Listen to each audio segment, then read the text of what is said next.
Do you know that you can go into YouTube and target your competitors' keywords to where you show up every time they show up or anytime they're searched for, which you would want to show up for in your competitors, period. Do you know how to do that? Because if you don't, that's where you would call Marian. What it is, Brad Lea back again with another episode of Dropping Bombs. Today in the studio, folks, do I got a real treat for you? I've invited Marian Esanu and his wife Cosmida to the Bomb Studios. Why? Because I wanted to chit chat with this individual. He basically helps subject matter experts, speakers, coaches, businesses, and other folks, basically, a lot of things. One of which is how to create high-end or high-ticket packages of services and or coaching or consulting and expertise, right? And then creating an automated sales process to sell them and market them. 100%. Now, see, again, I have a lot of clients that could use that service. Do you know that I have over 800 subject matter expert clients like Grant Cardone, Damon John, Tony Robbins, Zig Ziglar, John Maxwell, Tom Hopkins. The list goes on and on and on that all want to do that. Now, a lot of them have it figured out, but if you're out there listening to this and you're thinking, what does Marian do? Well, this is what he does. He helps people basically take something from, could you go complete from concept to customer? Yeah, so we have a couple different packages, but essentially, yeah. So for example, and we can talk, like we can go like specific with one person if you want to, but yeah, we go from the beginning and seeing exactly, what are you an expert in? What's your expertise about? Then we have a pretty simple process, but it's really focused on never trying to reinvent the wheel. Like we always look at the biggest competitors in the game. We pretty much understand exactly what they sell. And then we package up that knowledge into, we like to call it productized services. And then we automate the whole process. And then, we just launch it. We mainly, as platforms, we mainly focus on YouTube, but as a snowball effect, it goes to all the other, Facebook, Instagram, LinkedIn, all the rest. Mm-hmm. You're an immigrant, a poor immigrant story. I want to talk about that. I want to talk about how you got to seven figures. I want to talk about how you got 2 Comma Club awards with ClickFunnels, but it wasn't the ClickFunnel that made you a lot of money. It was the product, it was the copy, it was the Facebook marketing, the Facebook targeting, the ad buying. It's a combination of things. ClickFunnels, in and of itself, what it really did is gave you some quick best practices and it saved you a couple of days of programming. Yes or no? 100%. That's what ClickFunnels does. That's what I keep trying to tell people. People think, oh, you're one funnel away because Russell does a magnificent way of marketing it. And guess what? Yes, you can make money using ClickFunnels, but guess what? Exchange ClickFunnels for a WordPress if you're good at them. You don't need ClickFunnels to make money. Yes or no? Yes. No, do you guys still use ClickFunnels, by the way? Yes, we do. Because they're easy, right? Yeah. Because why not? You know it. It's easy. It works, right? Yes, and then I also use other platforms too. It's just. But what would you tell me if I were your customer? Because I want to try to figure out, like, again, I'll use ClickFunnels if ClickFunnels is the one to use. But is it ClickFunnels or is it copy, pricing, timing, targeting? All together. Is it more? And two commas is at least $1 million, right? True, and it's almost like this camera here, right? Like if you can get anybody a camera, but if they don't do a good video with it, it's just a tool.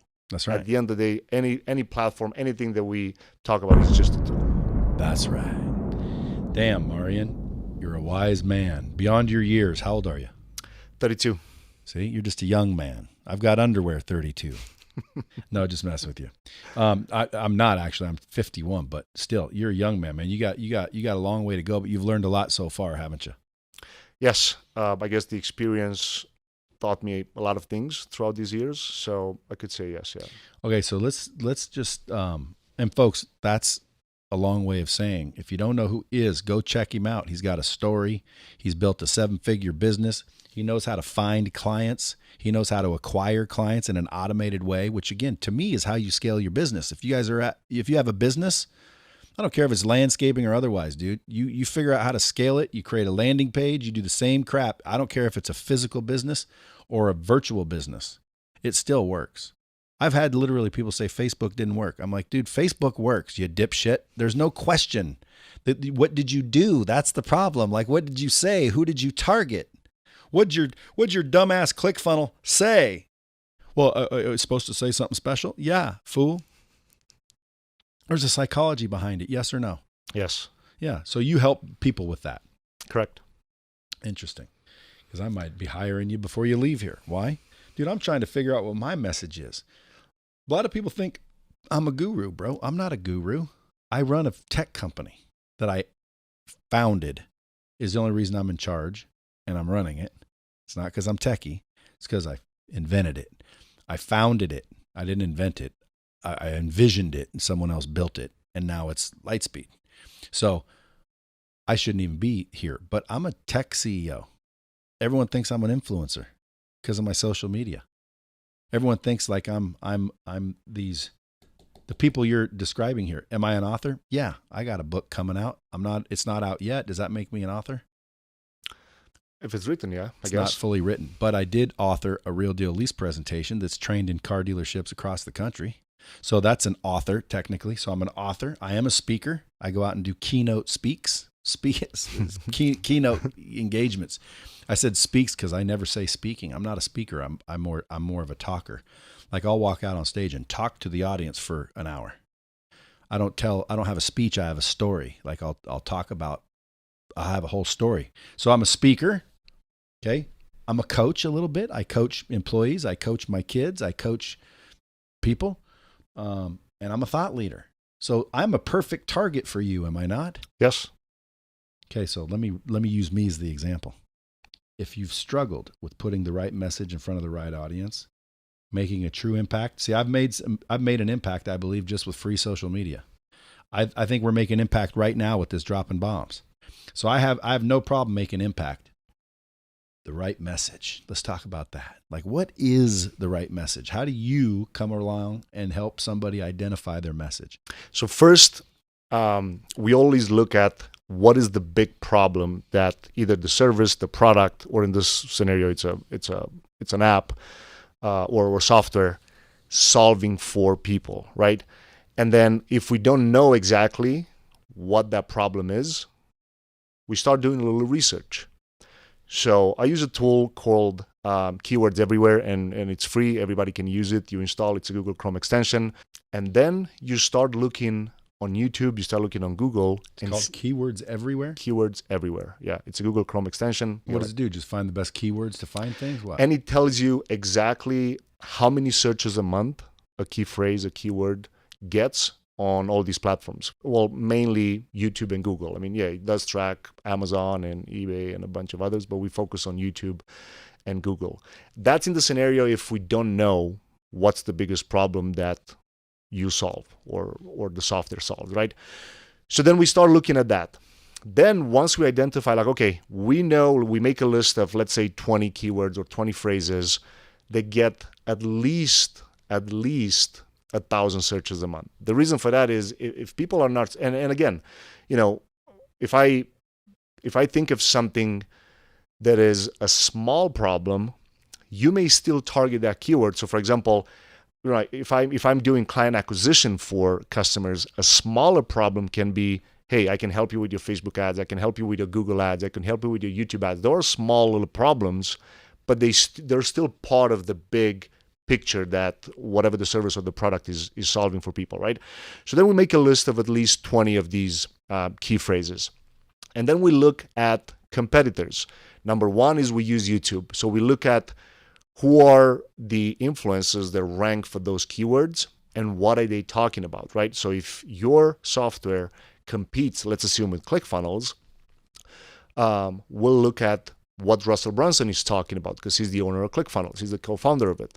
So we look at Russell Brunson's YouTube channel and we see exactly what is he talking about. And then ideally we want a minimum of 10 biggest influencers that are competitors of yours, right? So for example, Russell, but ClickFunnels ain't a competitor of mine.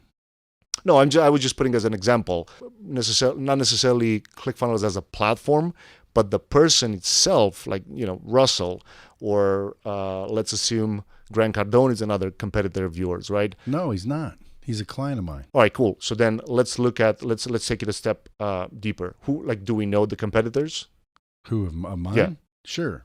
But it's not a person. It would be more like a platform, like a technology, like an offering. Like, again, if I'm trying to get Grant Cardone to use my system versus someone else, they would say that, like, for example, a Kajabi. Okay. Or a I forget the other one's name, but Kajabi is usually the one where people are doing courses, so they just use a Kajabi. Why? Because it's easy. Or Teachable. Or any of those. Those would be competitors. Got it. Technically, okay. They're not really, but let's say they are. In theory, yeah. Grant's not a competitor; he's a client. Subject matter experts are not competitors; they're clients. I get it. Okay, perfect. So then we type in Kajabi, and then we see what people are searching, having Kajabi in the phrase. How to use Kajabi, how to boom, boom, boom, how to make a course in Kajabi.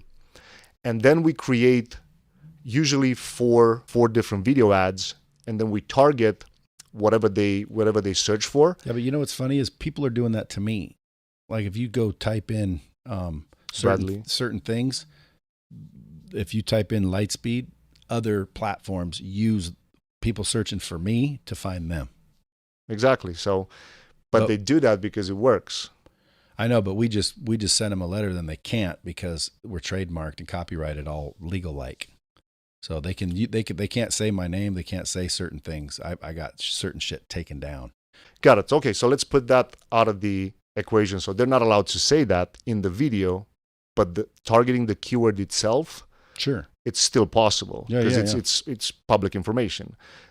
Not being able to say, how to use Lightspeed or how to No, I get what you're saying. You're right. You're right. So you target the keywords, you look at the competitors, you see how they're ranking and what they're saying. Exactly.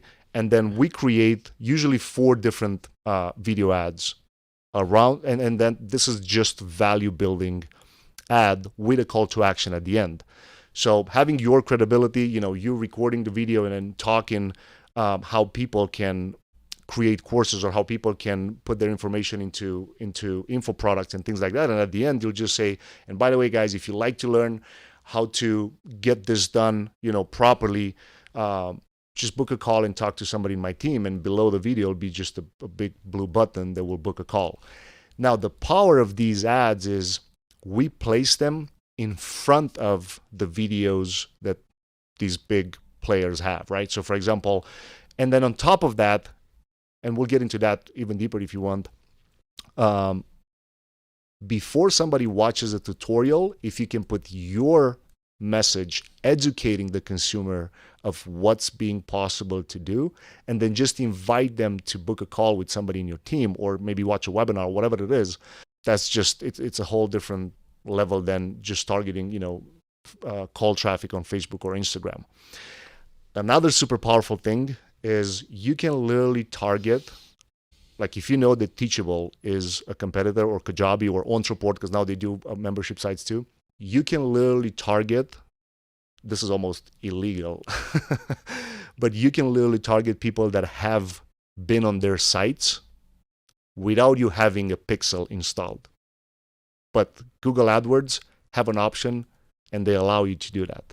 Like if because most likely they have Google Analytics installed on their site because they're big brands, you are able to retarget them. So it's almost an illegal scenario in my opinion. It's almost like you having your Facebook pixel or a Google Pixel installed on their pages, and you being able to retarget them with different messages, and then just invite them to book a call. Gee, now if we just stopped talking right now and I ended it right there, you just gave away $1 billion idea. Why is that? Well, because it's knowledge, it's experience. So that's the type of things you teach people. Correct. Interesting. So again, back to the right message. Yeah. So because again, I'm struggling with who am I? Like, if, for example, sales and closing, which would make someone think Grant Cardone's a competitor. I only did that to show people how to use a Lightspeed platform to make money easily. And I knew sales and closing because I used to be a sales and closing trainer. That's how I close Grant and everybody else that's on the platform. So it's almost like I'm not really a sales and closing trainer anymore. Does that make sense? It does. And so what's my message? Who am I? So that's why we create at least 4 videos in each of those campaigns. So if we target a phrase, or if we target, let's say, 10 different key phrases around Kajabi, well, we create 4 videos just for that. And then people will just look at the data. One out of those 4 will outperform the rest. And then the other that just don't perform, we stop them. And then we put more money into the one that works. So that's how you ever try 4 more? Yeah, sometimes, those 4 may not work, and then we just create more. But a lot of times it's also like, all right, let's see what's the amount of impressions that, YouTube will allow you to target. Because, for example, if you do 10 different keywords and you only get, let's say, 10 million impressions, you may not need more than 4 videos, because if none of those 4 convert, well, you may need to just go to another keyword. Means that people that are searching for that, they're just not ready for this yet. Does that make sense? Sure. But that's how you identify the message without thinking like, hey, what is the right message for my audience? And then so it's one way to try to sell the software, and then it's another thing to try to sell Closer School. That's a different audience. Those are different keywords, different phrases that we would target, different influencers that we would. What if you didn't have to target that? What if the page itself could find out when they visited? But that's if they get on the page. So for example, when I say 1 out of those 4 will outperform, meaning people would actually click on the ad instead of skipping it. The beauty of this is you only pay if they watch 30 seconds on YouTube. If they don't watch 30 seconds, you still get the benefit of branding, your face and all that. But if they skip, you don't get charged, so you don't care. Is that how YouTube works? On the ad platform, yes. So I could go put an ad for Brad Lea, just a branding ad. I just want to be seen. My name's Brad Lea, everybody, and I'm in my garage too. Except I'm not reading books. I'm smoking doobies. No, I'm joking. But if I did that in front of every YouTube video, I would only get charged if they watched it for more than 30 seconds. Correct. So how long does it have to be? Why don't I just make it for 29 seconds and I get free advertising? I know this question comes a lot, but it doesn't work that way. Like they'll figure out a way to charge you for that. We also need to understand what are you trying to do? If you're trying to go just for the branding, that's one thing. If you're trying to get leads for your salespeople to sell the software, it'll be both. Yeah, okay, because branding is a long-term thing. Like branding is how many, like for example, I keep telling people this. If I could afford, which I cannot, to have every person that watches a YouTube video for 30 days straight to see my face and brand every day for 30 days. So come March, any YouTube video is going to throw me, the scrollers, the sidebars, all of it's going to say Brad Lea is going to pop up. That's possible. I would be world known in a week. Everybody would say, oh, that's the guy that keeps talking about his freaking cat. Or, hey, that's the guy that's here in my garage. I reference that. Ty Lopez. You've heard of Ty Lopez. 100%. Yeah, because dude, he popped up every time you went to YouTube for anything. So to me, when people ask, and by the way, I mean, I've talked to him a few times. It may be more to it, but to me, Ty Lopez used YouTube to get famous. Now, Grant Cardone, he used YouTube to get famous. He used Instagram, Periscope. Remember Periscope? He used it all to get famous, social media, to get famous. So once you get famous, then of course all your campaigns are easy. Not easy, but still easier. So if I have to build a brand, that is not selling a product or getting a lead. That is building a brand. That's a branding thing. It takes longer, right? Yeah. So right before I came here, I looked a little bit at the YouTube channel. And mine? Yeah. Which, by the way, nobody manages it. Nobody does anything. I just slap shit in there, as you can see. But what I was thinking is, like, you have all these insane cool guests on your show. Like you had Ed Milet, you had Grant Cardone as a guest here on the show.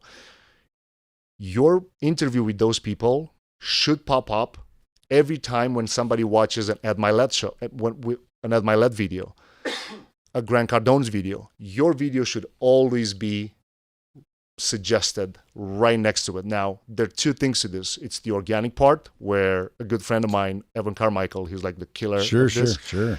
But on the ad platform, we can literally run an ad with an unlisted video, so it doesn't affect you, against Ed Milet's channel. Like you have an interview with Ed Milet, an interview with Andy Frisella, an interview with Grant Cardone. All those, like they have like hundreds. Grant, I think, has 1.5 million subscribers. All those should watch your video with Grant. Like it's it's no excuse for that not to be on the channel.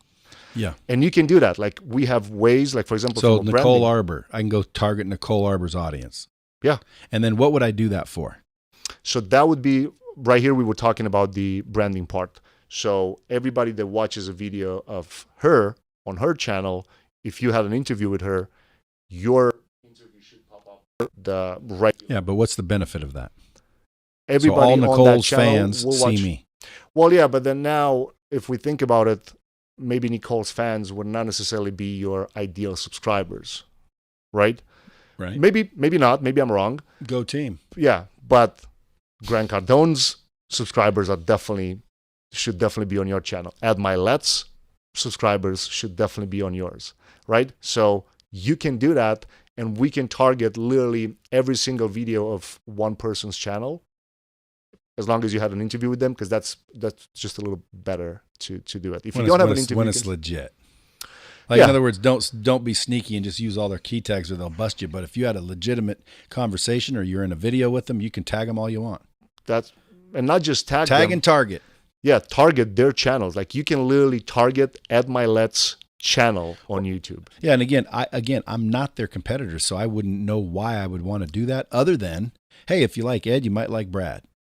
Well, that's not necessarily true, because if you like Brad, you'll definitely like Ed. But if you like Ed, you may not like Brad still. Okay, so I wouldn't target Ed's people only because, what's the purpose? Now, if I had a message, see, I'm still back to this message thing. Mm-hmm. If I knew my message, well, now to me it's time to target people.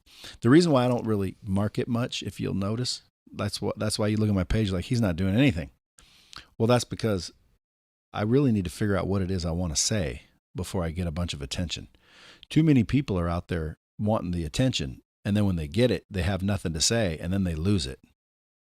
See what I'm saying? I get that, but again, we're talking about two different messages. But this is the right message. Do you help thought leaders like create their message and create their branding and all that, or you're just helping them with the tacticals, like placing the ad and writing the copy and placing the video and targeting the words and doing that? No, we actually work on the script too, because I can't just say, hey, create 4 videos and then what? Because if you send me 4 videos that I don't like, or I know that, I shouldn't say I know, because sometimes, and a lot of times, I may say this one may outperform the other one, but then you look at it and you say like, oh crap, that one actually doesn't work, and then the one that I thought it's not going to perform is just outperforming everyone. Crazy. So we never assume things.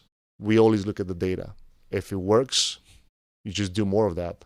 Now, I'll put a bomb there, but not because you said never assume, because I teach people you should always assume. Now, if you have data, that's better than assuming. I will agree. And you have data. So what you basically said, we don't assume, we have got the data. But if you don't have data, folks, and you're trying to build a business and you don't have the data, either get it or assume. Because I think YouTube is a very powerful search engine. People type in how to close deals, and Grant shows up and I don't. That's a problem. If I'm trying to compete with Grant and his sales training. Yep. So if I'm listening to this episode, that's why it matters, because me and Grant aren't competitors. You buy Grant, I get a little love from that action. So I don't care if you buy Grant, you buy mine, just buy somebody's, right? Buy somebody's, preferably on a Lightspeed system, because that shows people that you care. Because again, all these other ones, these Kajabis, dude, it's a hosting solution. It makes it easy for you to host and sell a video. It does not make sure that the user understands it, learns it, can implement it. It doesn't track, measure, monitor in real time. It's not a learning technology. It's a hosting solution. So at the end of the day, there's two different things. People wouldn't know that though. Just people wouldn't know that. Point being is, if you have a ClickFunnels or a what's the other one called? Builderall or Lead Pages or there are like a lot of them. And they're popping up. Pages, yeah. Carta, yeah, it's another one. Yeah, so it doesn't matter if you use Carta or ClickFunnels. That's a preference. It's a tool, folks. The fact is do you know that you can go into YouTube and target your competitors' keywords to where you show up every time they show up, or anytime they're searched for, which you would want to show up for in your competitors, period. Do you know how to do that? Because if you don't, that's where you would call Marian.